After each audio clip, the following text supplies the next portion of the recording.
Jika kita membayangkan sebuah negara yang seluruh aturan, hukum, dan keputusan tertingginya hanya ditentukan oleh satu orang saja, tanpa ada yang boleh membantah, maka itulah yang disebut dengan autokrasi. Sistem ini menempatkan kekuasaan mutlak di tangan satu pemimpin tunggal, yang mana suara rakyat atau lembaga negara tidak memiliki pengaruh dalam menentukan arah kebijakan. Autokrasi adalah sebuah sistem pemerintahan di mana seluruh kekuasaan politik, hukum, dan eksekutif berpusat sepenuhnya di tangan satu orang pemimpin tertinggi tanpa adanya pembatasan hukum atau konstitusi yang berarti. Dalam sistem ini, sang penguasa yang biasa disebut sebagai autokrat atau diktator atau juga raja absolut memiliki kendali mutlak atau segala keputusan negara, termasuk pembuatan undang-undang, pengelolaan militer, hingga penentuan kebijakan ekonomi tanpa memerlukan persetujuan dari lembaga legislatif, peradilan, atau rakyatnya sendiri. Berbeda dengan sistem demokrasi yang mengutamakan kedaulatan rakyat dan pembagian kekuasaan, autokrasi menempatkan kehendak sang penguasa di segala arah, di mana oposisi politik biasanya dilarang, kebebasan berpendapat dibatasi secara ketat, dan media massa dikendalikan secara penuh oleh pemerintah untuk menjaga stabilitas serta kelangsungan kekuasaan tersebut.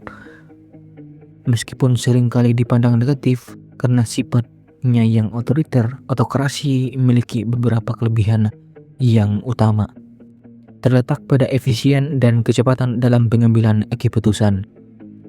Karena tidak perlu melalui proses birokrasi yang panjang, perdebatan parlemen yang berlarut-larut, atau pemungutan suara yang rumit, seorang autokrat dapat langsung menetapkan kebijakan strategis atau merespons situasi krisis dan darurat dengan sangat cepat.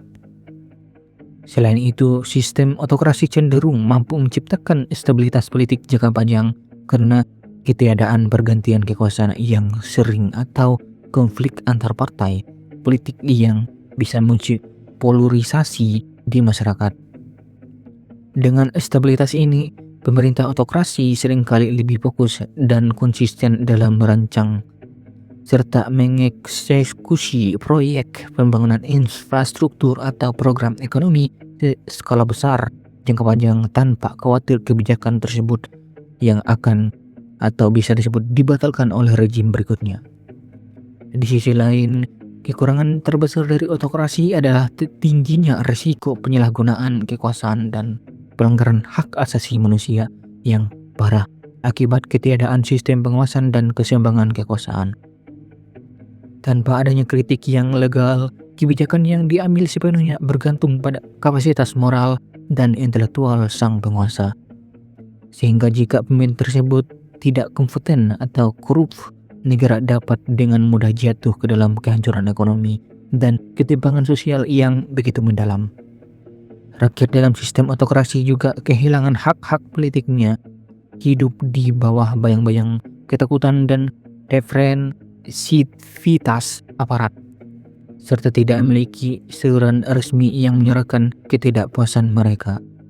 Pada akhirnya, ketiadaan mekanisme suksesi kepemimpinan yang damai dan transparan dalam autokrasi seringkali memicu konflik internal, kudeta, atau revolusi berdarah ketika sang penguasa melemah atau wafat, yang justru menghancurkan stabilitas yang selama ini dijaga.